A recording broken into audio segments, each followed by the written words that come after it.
Bem-vindos ao Tomos Revelados, um podcast no qual desmistificamos o RPG de mesa.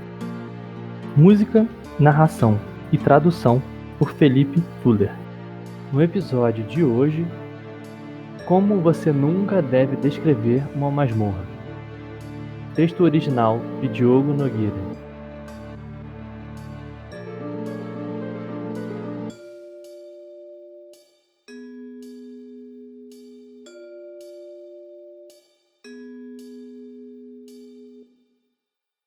Eu já ouvi isso 1000 vezes. Você provavelmente também já ouviu.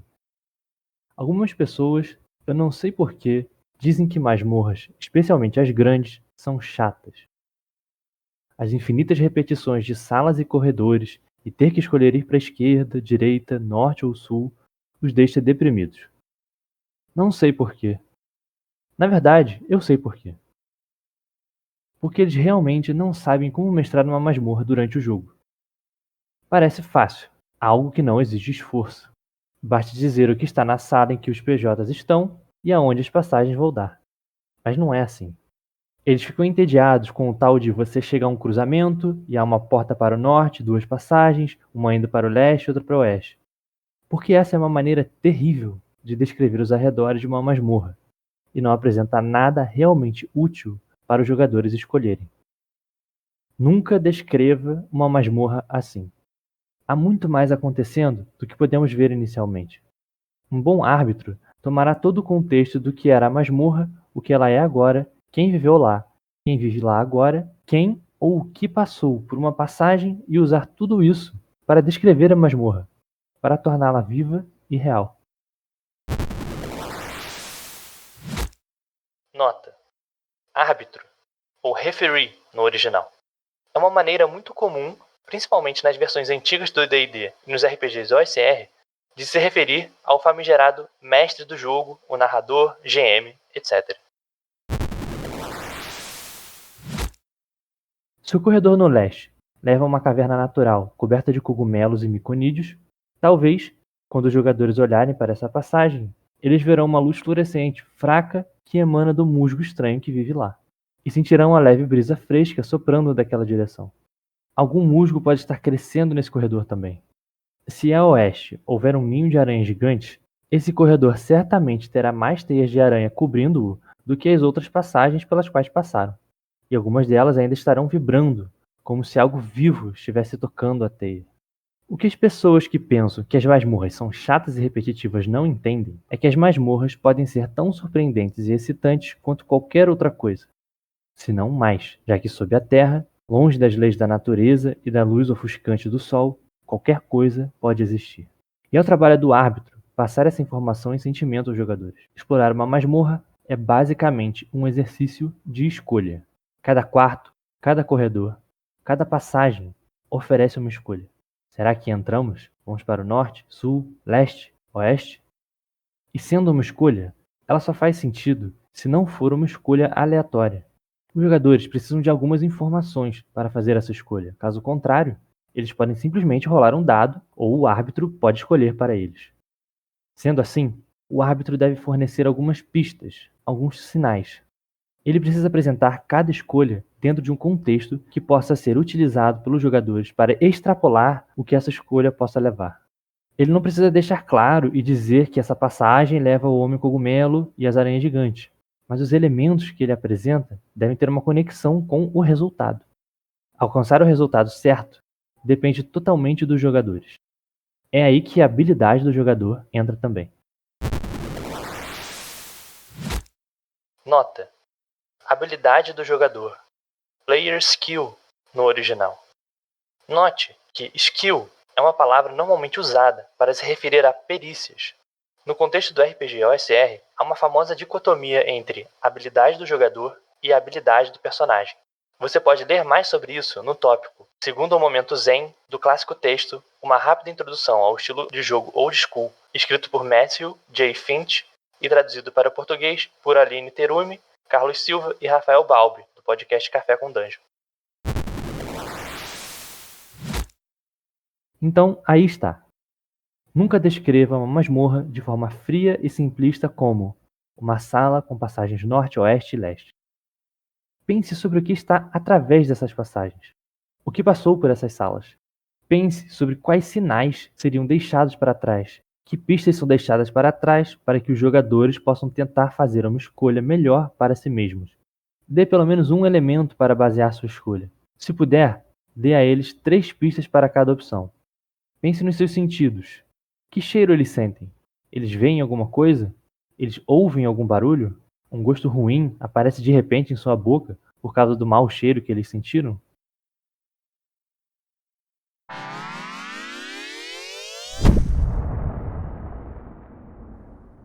Salve, salve pessoal! Nesse episódio de Tomos Revelados, a gente viu aqui o texto do Diogo Nogueira, Como Nunca Descrever uma Masmorra. E nesse episódio, chamei um convidado, nada mais nada menos do que o próprio Diogo Nogueira. Fala aí, Diogo, dá um oi pro pessoal. Fala, galera, tudo bem? Espero que estejam escutando bastante o meu samba aí. É isso aí, vamos lá. Aquela piadinha de sempre, né? Pra não deixar passar batido. Agora todo mundo fala, cara, então eu falo também, não tem problema. É isso, já faz parte da introdução. Já faz parte, né? Já entra no personagem. Então, gente, Diogo Nogueira tem uma carreira aí no RPG de longa data. Seria uma tarefa meio homérica ficar aqui listando, descrevendo os jogos dele. Então... Longa data é boa, desde 2016 só. Quer dizer, tem um blog, né? Mas, enfim. Exato. Grande trajetória aí. Antes de criar jogo, já estava criando conteúdo há bastante tempo, né? Canal no YouTube, blog, mais o quê? Diz aí.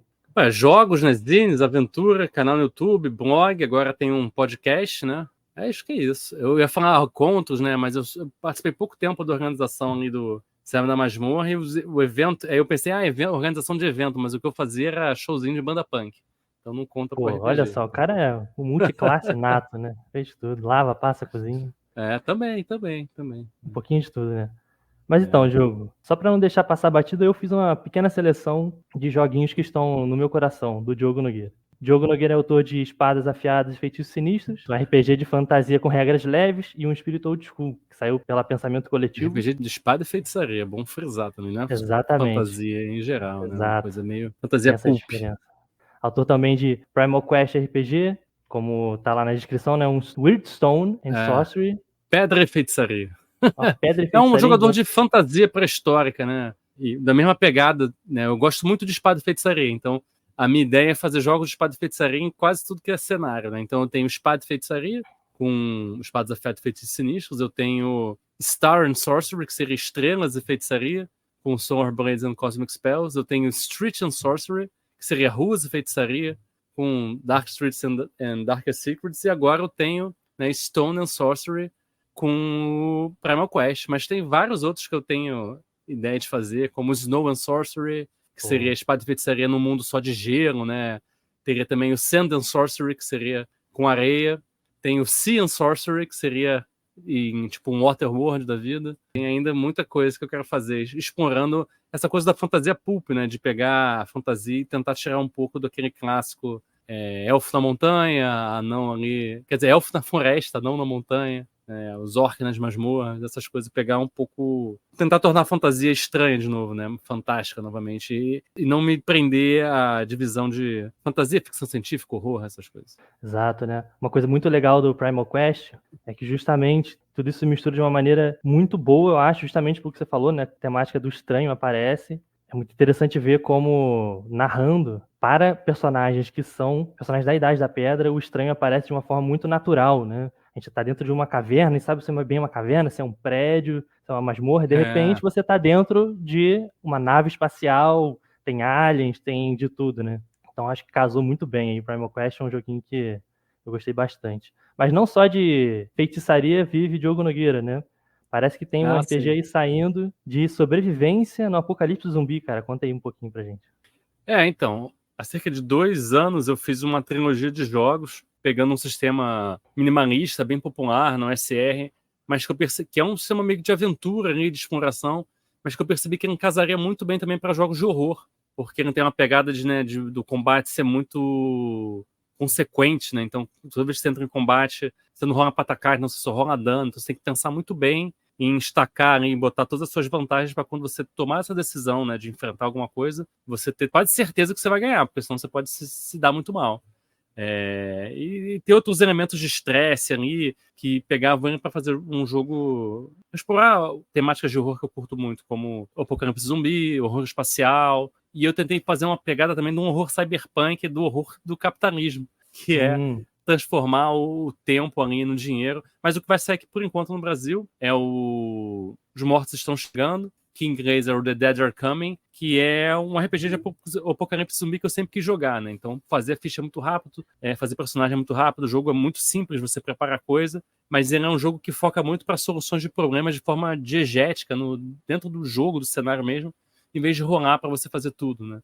Então, é um jogo bastante estratégico e narrativo ao mesmo tempo, porque ele é minimalista, não usa muita regra para combate tático, não sei o quê, mas a tática dele está em como você aborda a ficção do jogo. E aquilo tem um impacto muito grande nas regras também.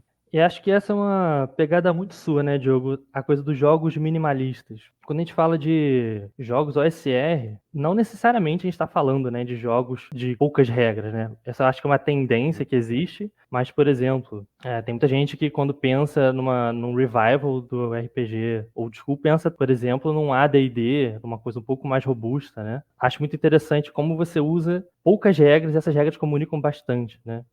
Assim, nem todo jogo meu tem essa pegada minimalista em si, assim. A maioria dos jogos ele tem uma pegada de regras um pouco mais leve, uns sistemas um pouco mais coesos, porque eu prezo muito não ter que pegar o livro para consultar a regra. Eu gosto muito da questão de pegar o livro para você usar alguma coisa para gerar algum improviso, gerar algum elemento de jogo, de elemento da história, né, do que está acontecendo.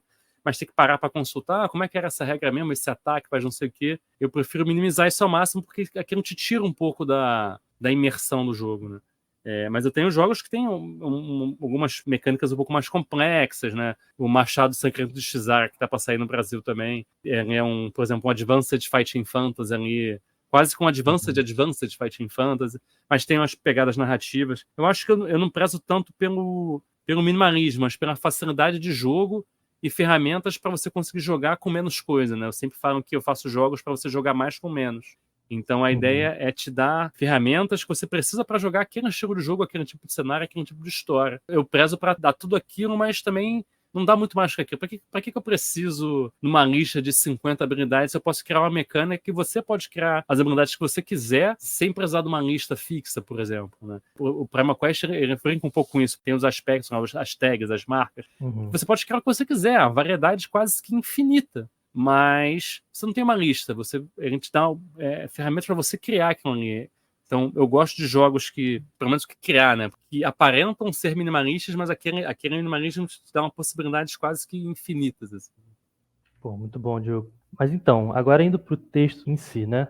Como nunca descreveram uma masmorra? Você escreveu ele lá em 2017. E aí eu queria começar te perguntando, uma pergunta talvez seja até um pouco filosófica, que seria, a gente está falando de masmorra? A gente está falando de um tema central do jogo de fantasia do Dungeons and Dragons, está no nome, né? E aí, por que Dungeons and Dragons, masmorras e dragões?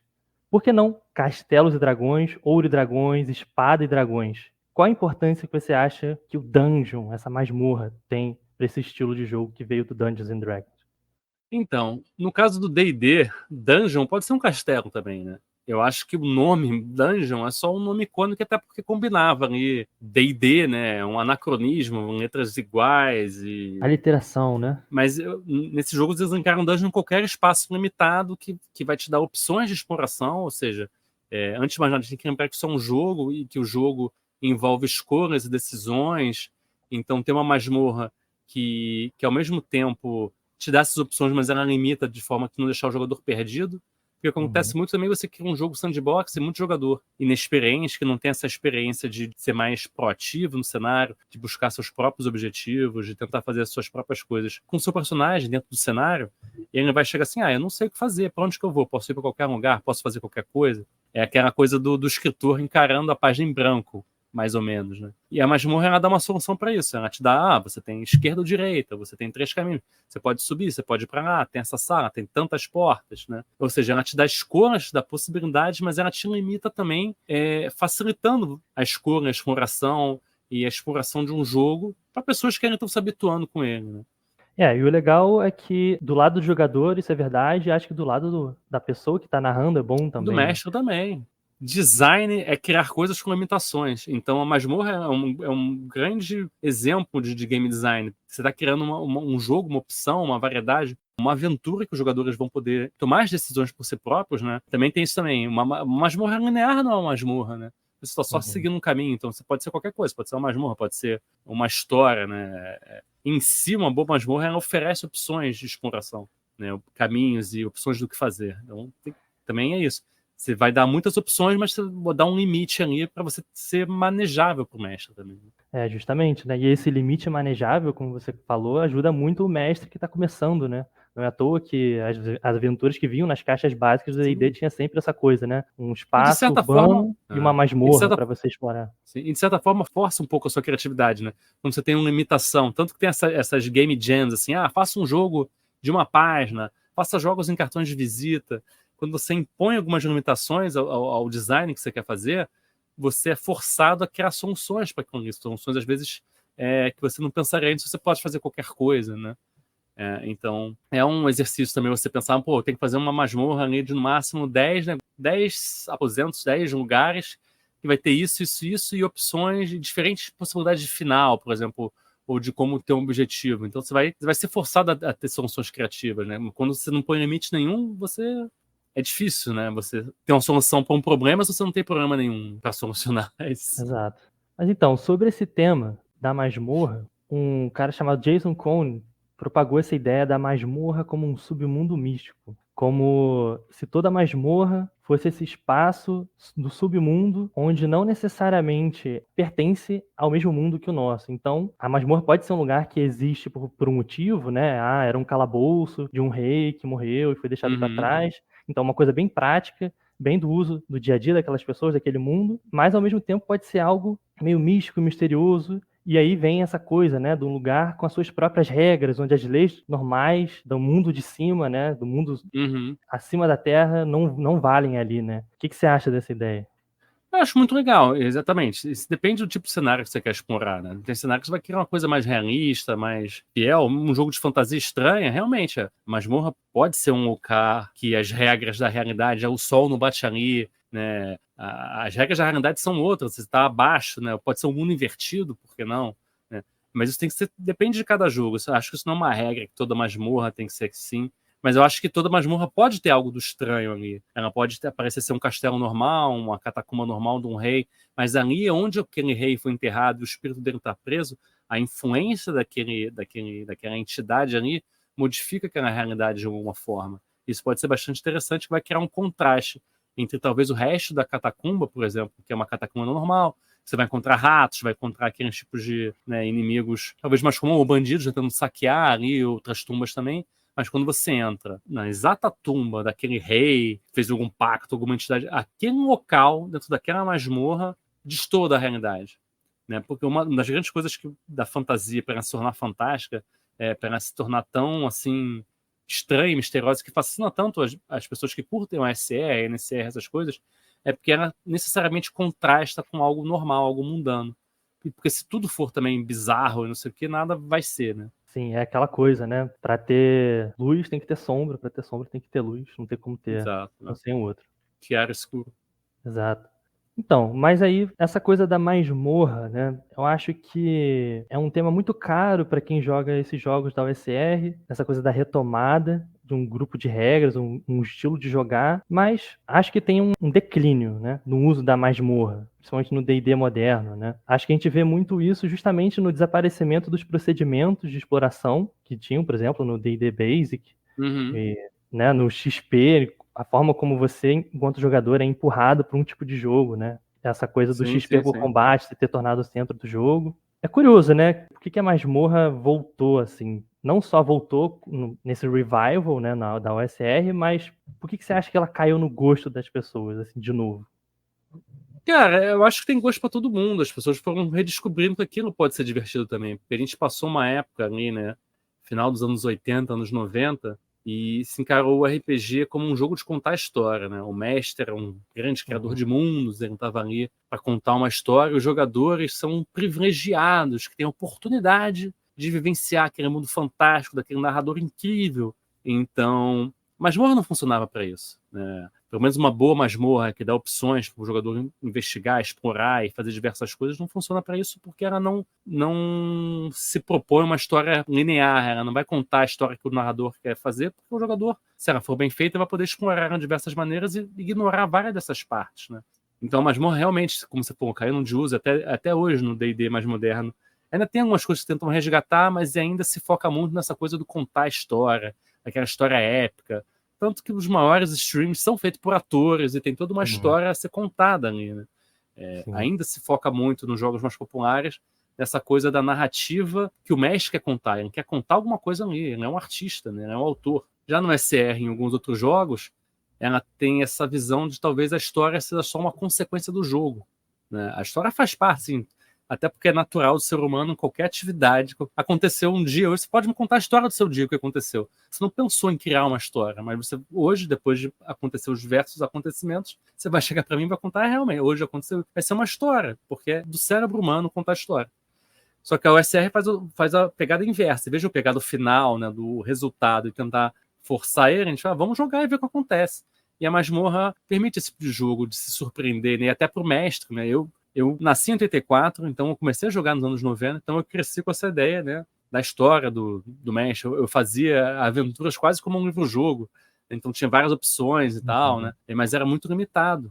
E era muito estressante, pelo menos para mim, assim. Eu não me divertia tanto. E depois, quando eu passei a abordar semestre quase como um jogador e deixar me surpreender e usar masmorras ou sandbox ou essa abordagem de exploração e deixar acontecer, deixar as coisas um pouco mais soltas, né, e limitações também, mas deixar a coisa rolar sem me preocupar com a história, eu me diverti muito mais como mestre.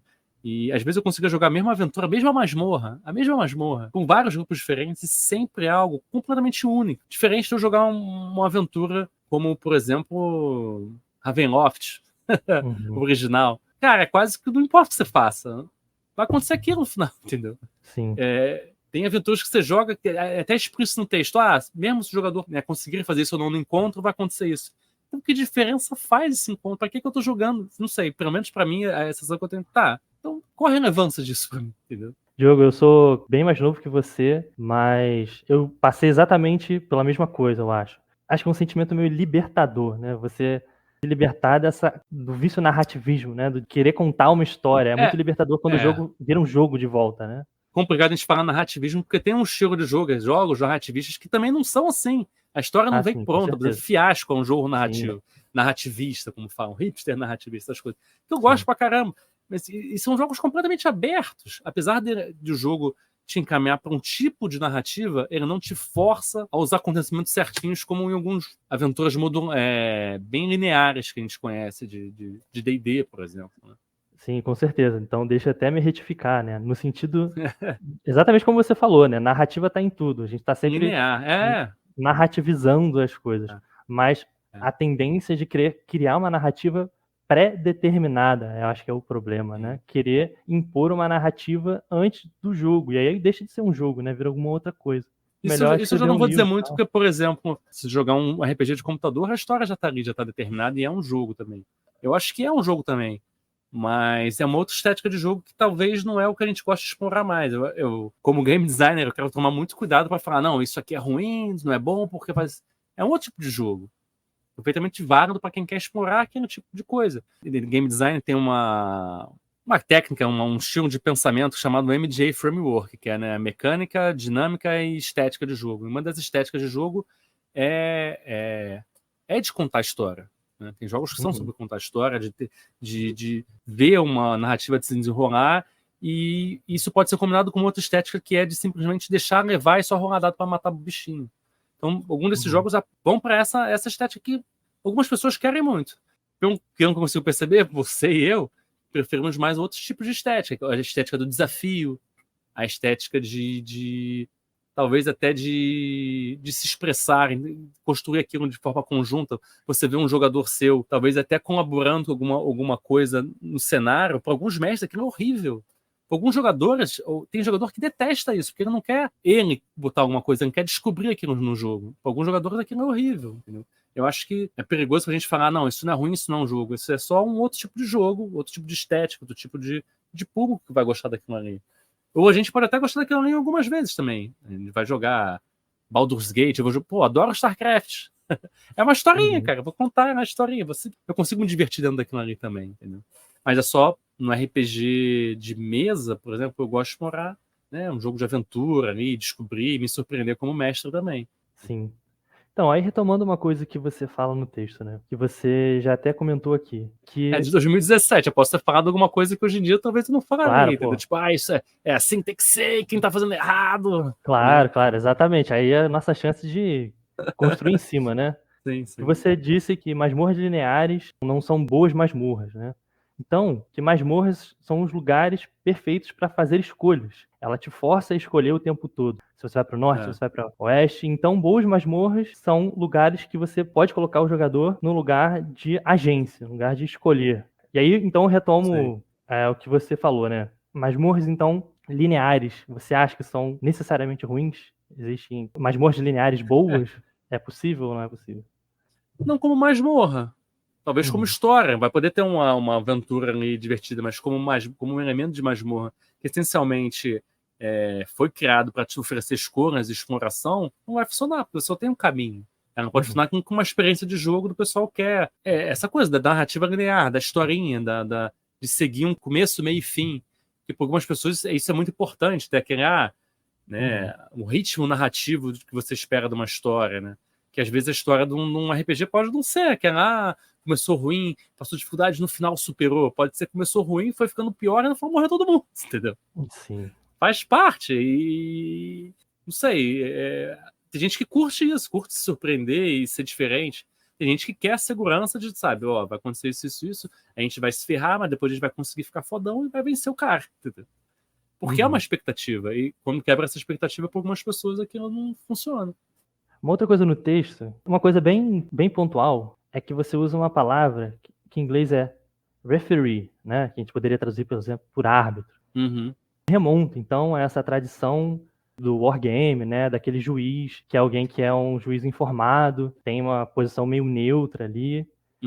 E aí, durante o texto, você dá essa ideia, então, de que um árbitro de uma masmorra, ele é, então, essa espécie de juiz informado, mas que ao mesmo tempo é neutro. E então isso informa um pouco, imagino eu, qual é o papel do árbitro, se a gente quiser botar assim, nessa troca de informação, né? Então, o árbitro ele dá informações de uma maneira neutra. Como é que é isso?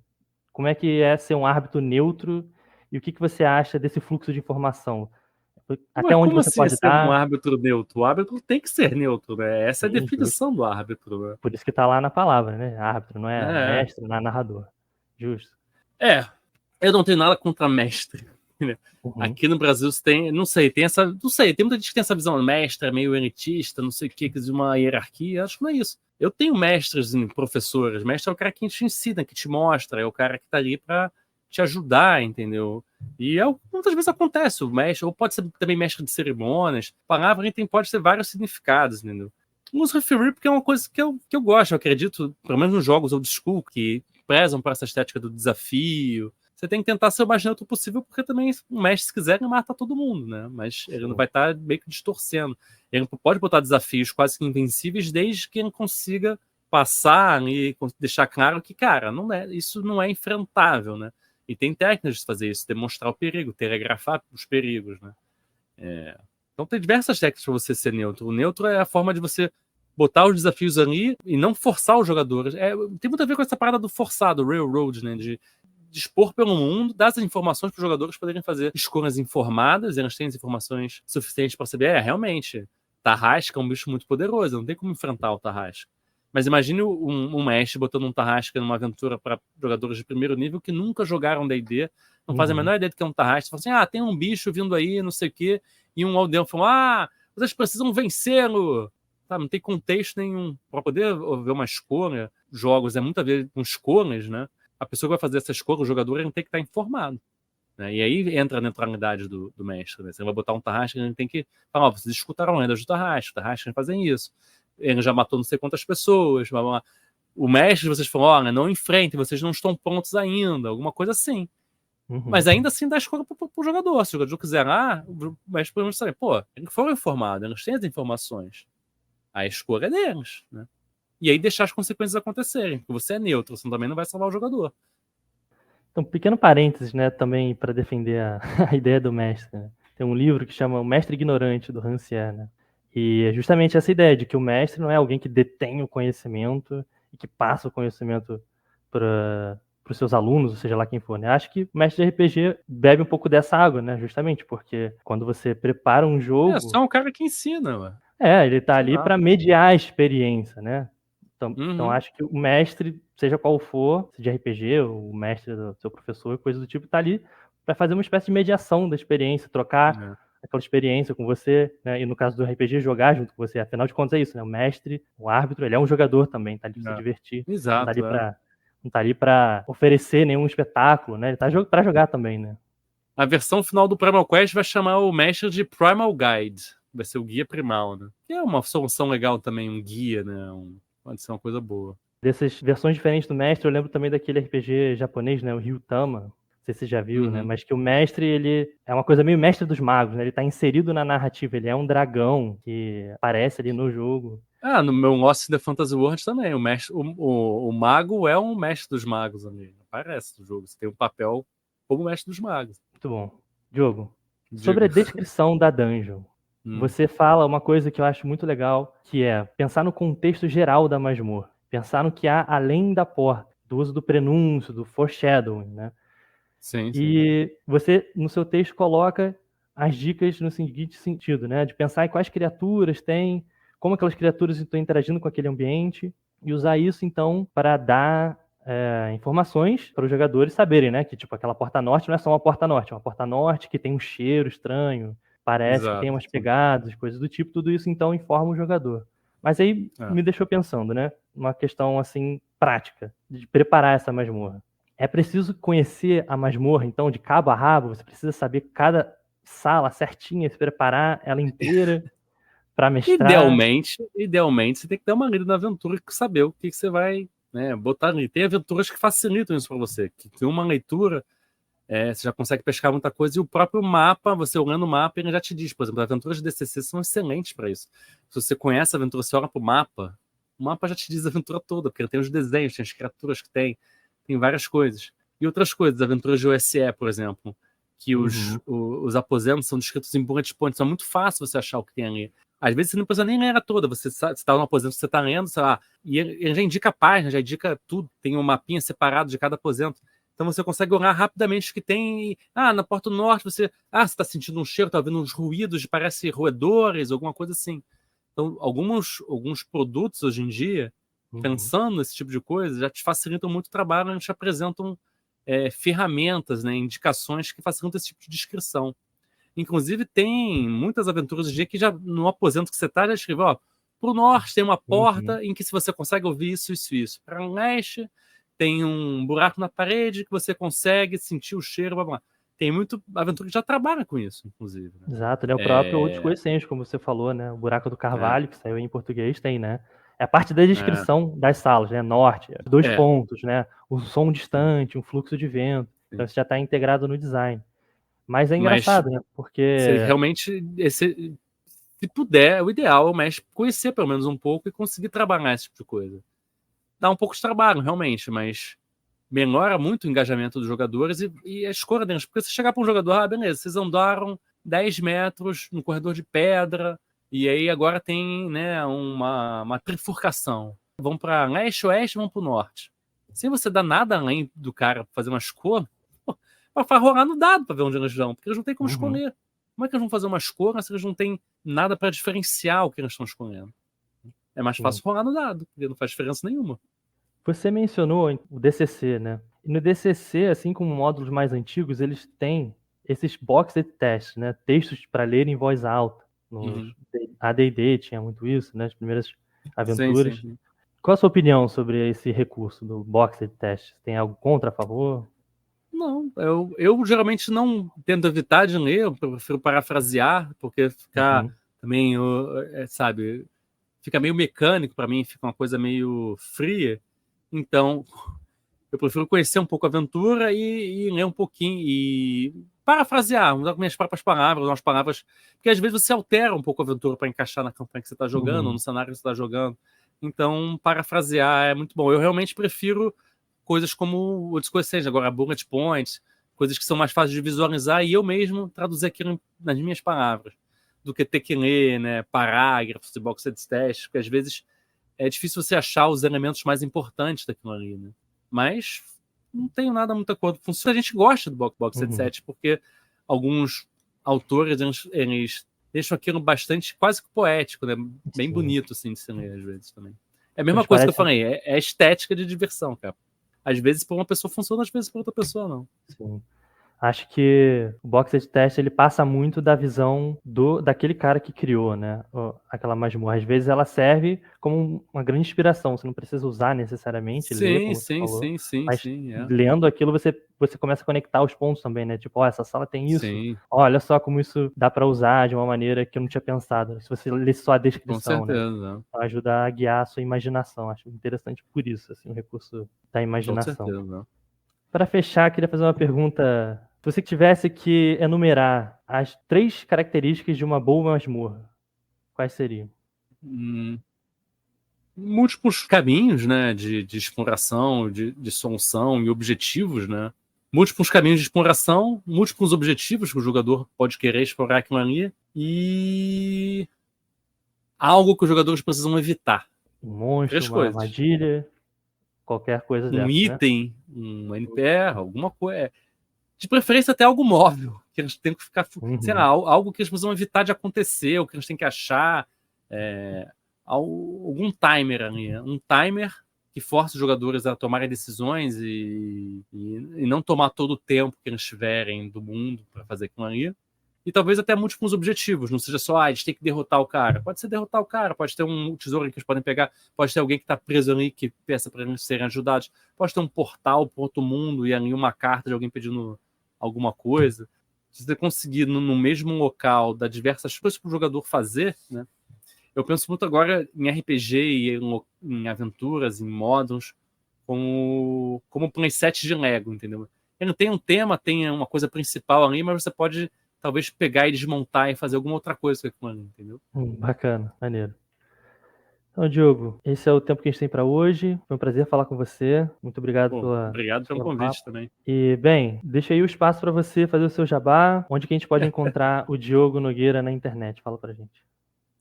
Cara, primeiro, dia 8 de dezembro agora vai estrear o financiamento dos Mortos Estão Chegando. Vai sair pela Caramelo Jogos, uma editora pequena ali do Sul, mas uma galera muito boa, que trata os criadores que trabalham com ela de uma forma muito ética, muito legal. As pessoas que trabalham com eles também. Ótimos profissionais, ótima editora. Tô vendo amigos meus trabalhando com eles, todo mundo só tem o que falar bem. Então, dá uma chance, vai lá, Caramelo Jogos, dia 8 de dezembro no Catarse, Os Mortos Estão Chegando. Um jogo meu, de sobrevivência no apocalipse zumbi, no formato de zine, tudo que você precisa para jogar, regra, tem tabelas para você gerar conteúdo, bestiário, e ainda vai ter mais coisa no financiamento, tá? A gente vai fazer ainda mais coisa. Cara, você pode me achar Twitter, Facebook, Instagram, procura por Diogo Nogueira ou Diogo _Old Skull, que é crânio velho, né, em inglês. E é isso, eu publico mais em inglês realmente, mas tá para sair algumas coisas em português. Tem um jogo que vai sair em português antes, sair em inglês, inclusive, mas tá um pouco demorado aí. Mas vamos lá. Agradeço o Felipe aí por me chamar para falar um pouco de RPG, eu sempre curto. E é sempre bom falar com você também, Felipe. Valeu, Diogo, igualmente, cara. Sempre um prazer. Até a próxima. Até Valeu. mais. Você acabou de ouvir um episódio de Tomos Revelados. Tomos Revelados é um podcast produzido pela Moira Games, no qual desmistificamos textos sobre RPGs de mesa através de traduções e comentários. Se você gosta do nosso conteúdo, considere apoiar a Moira Games no Apoia-se. Basta entrar no link apoia.se/Moira Games. Você também pode conferir os nossos jogos e suplementos no it.io, no endereço moira-games.itch.io. Junte-se também ao nosso canal do Discord e participe de nossas mesas abertas e eventos. Este e demais links podem ser encontrados na descrição deste episódio. Boa jogatina e até a próxima!